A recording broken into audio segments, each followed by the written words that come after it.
The people who consistently do hard things don't have more willpower. They have a different relationship with discomfort. There is a question I've been thinking about for a long time. Why do some people do the hard thing every day, while others, who want it just as badly, cannot seem to make themselves begin? It is easy to assume the answer is willpower, that the people who show up day after day to their training, their craft, their discipline, simply have more of something, more strength, more iron in them, some internal reserve the rest of us were not given. But that is not what the evidence shows. The people who consistently do hard things do not have more willpower. They have a different relationship with discomfort. And that difference, that single shift in how a person relates to difficulty, is what separates a life of quiet potential from a life of actual becoming. Today we are going to talk about what that shift looks like and how you make it. Here is the lie most of us were taught about hard things. We were taught that the difficulty is the problem, that the discomfort, the burning muscles, the frustrated mind, the fear, the uncertainty, the wanting to stop, is a signal that something is wrong, a warning, a message from your body and mind that says, "This is not for you, turn back." And so we do. Not because we are weak, because we were given a faulty map. We were never taught that discomfort is not the obstacle to the hard thing. Discomfort is the door to the hard thing. Think about the last time you were about to do something genuinely difficult. A conversation you had been avoiding, a workout you knew would break you, a piece of work that required your full attention, a commitment that asked more of you than felt comfortable. You felt it before you even began. That tightening, that resistance, that quiet voice that started listing every reason today was not the right day. But that feeling was not trying to protect you. It was trying to keep you the same. There is a difference. Protection is wise. Sameness is simply familiar. Your nervous system cannot always tell the difference between danger and growth. Both feel like threat. Both produce resistance. The disciplined person has learned to read that signal differently. They have learned that resistance, in the context of growth, is not a red light. It is a marker, a sign that says, this is where the work is. This is where the becoming happens. Every long-distance runner knows about the wall. Not a wall made of stone, but a moment that arrives somewhere deep into the race. The early miles are manageable. The rhythm settles, the mind quiets.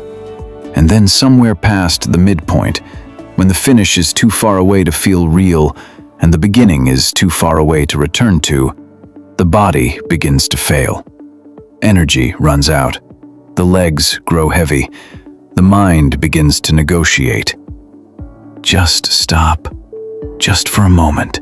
No one will know. Every runner hits this wall. The fastest in the world, the most experienced. The wall arrives for everyone. The difference between the runners who stop and the runners who continue is not the presence of the wall. It is what they believe the wall means. The runner who stops believes the wall means they have reached their limit. The runner who continues understands something different. The wall is not the limit. The wall is the threshold. It is the moment where the easy energy is gone and something deeper must take over. The runners who move past the wall do not do it because they have more strength. They do it because they understand what the wall actually is. Centuries ago, in the deserts of Egypt and Syria, people who devoted themselves to deep spiritual practice described a similar experience. They spoke about a moment that arrives in the middle of long effort, when the practice feels empty, the work feels pointless. The voice in your mind whispers that none of this matters and you should leave. They called this moment a sedia, and they did not treat it as a signal to stop. They treated it as a passage, a place that every person seeking depth would eventually encounter. The runner and the monk were describing the same truth. The wall is not proof that you have gone too far. It is proof that you have gone far enough to reach the real work. The hard thing does not get easier. You get deeper. So how do you build a different relationship with discomfort? It begins with 3 shifts. The first shift is simple but powerful. Stop seeing discomfort as a problem and start seeing it as a passage. A problem demands to be fixed before you continue. A passage simply asks to be walked through. When you treat resistance as a problem, you stay at the door trying to eliminate it. When you treat it as a passage, you move forward despite it. And that difference changes everything. The second shift is from willpower to meaning. Willpower exists, but it is limited. It weakens with fatigue and collapses under pressure. If willpower is the only engine you rely on, eventually you will run out of fuel. But meaning works differently. Meaning does not shrink under pressure. It grows stronger. Willpower asks, how long can I hold on? Meaning asks, why does this matter?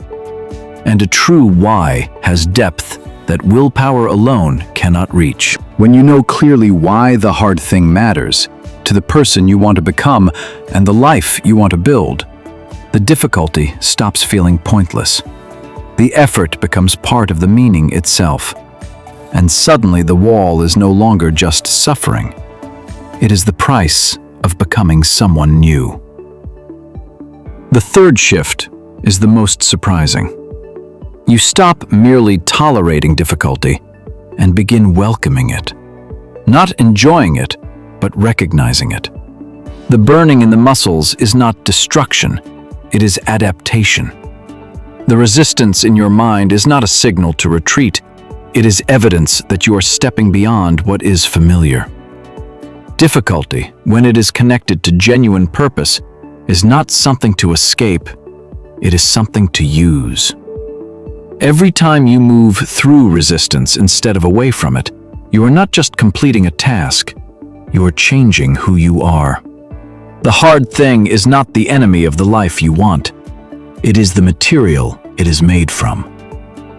Now, think about the wall in your own life. The specific hard thing you have been avoiding. The work you keep delaying. The conversation you keep postponing. The commitment you keep starting and stopping. When you imagine beginning it, a feeling appears. Resistance, fear, doubt. Name it. Because naming the resistance is the first step toward moving through it. Then ask yourself another question. Why does this hard thing matter? Not the surface answer, the real one. Who does it help you become? What does it make possible in your life? Because the person you become by consistently facing that difficulty is already there in potential. They do not need you to feel ready. They need you to begin. You will never feel fully ready for the hard thing. Readiness is a feeling that arrives after the action, not before it. You go first. The feeling follows. Imagine the runner again. They are past the wall now. Not finished, not resting, still running. The road is still difficult. The legs are still tired, but something inside them has changed. Because they crossed the place where everything told them to stop, and on the other side of that moment, they discovered something important. The version of themselves that does not quit. That is what every hard thing is quietly building in you, not just results. You. The person who keeps going when resistance appears. The person who goes through instead of turning back. Every difficult moment you move through writes a new story about who you are. And the stories we repeat often enough become identity. You are not just doing hard things. You are becoming someone for whom hard things are possible. And that identity, that quiet inner knowledge that you can be trusted to show up, is more valuable than any single achievement. Because achievements fade, but the character built through difficulty travels with you everywhere, into every new challenge, every new season, every new version of the life you are building. The hill is still steep, the fog is still on the path, but you are different now, or you can be. Starting with the hard thing that is in front of you today, go through, not around. What hard thing are you facing right now? Not in theory, in your real life. Name it. Because sometimes the most powerful step forward is simply telling the truth about where you are and deciding that this time, when the wall appears, you will go through it.